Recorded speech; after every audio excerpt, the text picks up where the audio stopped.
Gorgeous Americana home decor coming right up. Can you guess what it's made of? Let me know if you've ever made one of these. I spun mine in bling, but how would you design yours?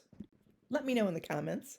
So let's get to getting. We're going to start from the bottom up and use this base I got from the Dollar Tree. It's just a little square frame, and I painted it black, and I have removed the glass and the backing. I'm going to take a little bit of this treasure gold from Folk Art, and I'm going to dry brush it right over that frame and watch it just miraculously come to life with that beautiful vintage gold tone. I love this stuff. It just gives it such a beautiful metallic color with the black base behind it. Now I could have used wax, but I'm going to be putting some more bling on top of this frame, and I didn't want the wax to be like a resist and not stick properly. So I decided to use the treasure gold, and it worked out great. Once I got that all on the way I liked it, I just dried it up really quick, and it dries really fast too, so you don't have a lot of drying time here. And look how beautiful that turns out. Isn't it pretty? I absolutely love this Folk Art metallic. So after that, you just pop the glass back in and the backing, and I did take the little easel off the back so it will lie flat. Next, I'm going to take these little rhinestone strips I got on Amazon in a big roll, and I had them pre-cut and pre-measured to put on this photo frame. You just peel off the sticky back, and it's really easy to use. You just, and it's very forgiving. If you put it on and you make a mistake, you can pull it up real quick, and I really like that. And it's easy to cut to size. You can make it 2, 3, 4, 6, 8 blings wide, whatever it comes in, you can cut it very easily.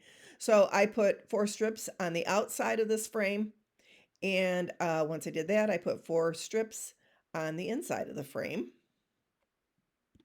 And if you want to make sure that it's really secure on a piece, you can always lay down a bead of B7000 or E6000, or really even some Mod Podge or Tight Bond Quick and Thick, whatever glue of choice that you have on hand.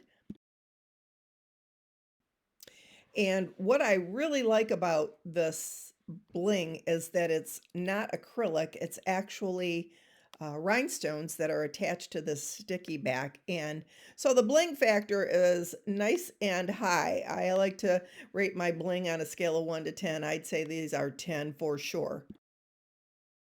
And as you can see, I put a little square of sparkly cardstock in the center just to enhance that bling factor a little more. Have you guessed what I used for this project? Well, it's Jenga blocks or tumbling blocks from the Dollar Tree. The one that I got has dark and light in the set, and I'm like using the dark for the navy blue for the flag, and I'm using the dark brown also for the red because it gives it more of a vintage look when all said and done. Just putting on one coat. And here's what you'll need. You'll need 18 of the dark brown blocks for the navy blue. Actually, I'm using Prussian blue by Folk Art. It's my favorite blue of choice. You can choose any Americana blue you like. And you're going to want to give yourself a little bit of time to paint these up. Put on some of your favorite music or watch your favorite creator live, and you'll get them done in no time. But here is the number of blocks you're going to be needing for this project. You will need 10 of the light color, 18 of the blue, and 10 for the red. And the reason there's so many is because I am doubling the thickness of the cross so that when I stand it up on the base, it'll be nice and substantial. Once I have the blue all done, I dry them and set them off to the side, and we are going in with just a primary red by Deco Art. And by just putting on one coat and letting some of that brown peek through, it gives it the vintage flair that I'm looking for this piece. Nicely time-worn and perfect for this look. Once I get them all painted up, I'm going to start with the white.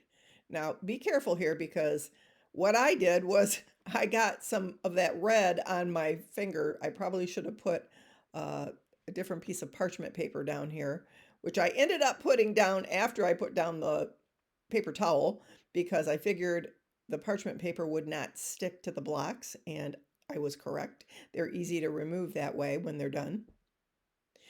So I dry them all up, and you'll see a little bit of red splotches on the white, but I go in and fix that after. There's nothing that can't be fixed, right?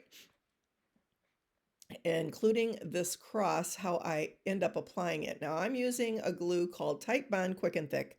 I love this stuff. It is a wonderful product, and it does just what it says. It is a tight bond. Once it dries, it's on there for good, and it dries quick, and it comes out white and dries clear, which is a nice feature as well. And it's not runny. It is nice and thick. So what you're seeing me do here is I'm starting the base. I probably should have, woulda, shoulda, coulda, I should have done this base actually on a flat surface instead of trying to erect it upright right away. And actually, I do end up laying it down off camera, and I have some photos of that you will see afterwards. And it's definitely much easier to make this cross laying down on a flat surface. So I actually remove it and wipe all the glue off the base, and I end up actually using the base on a diagonal. I think it looks so much better. Okay, so here it is laying down flat. I assembled the rest of the cross, filled in a few cracks with some spackling compound, waited for it to dry and lightly sanded it, wiped it down well, then went in with a Prussian blue, repainted it and the stripes, used my Essential Stencil lace stencil, and look at how pretty that turns out. Added a Totally Dazzled cross, made some red, white, and blue ribbon rosettes from some fabric strips. Easy peasy, just roll and glue. Let me know in the comments if you'd like a tutorial on rolling fabric roses. And voila, just in time for Memorial Day. Don't forget to like and subscribe if you love this project.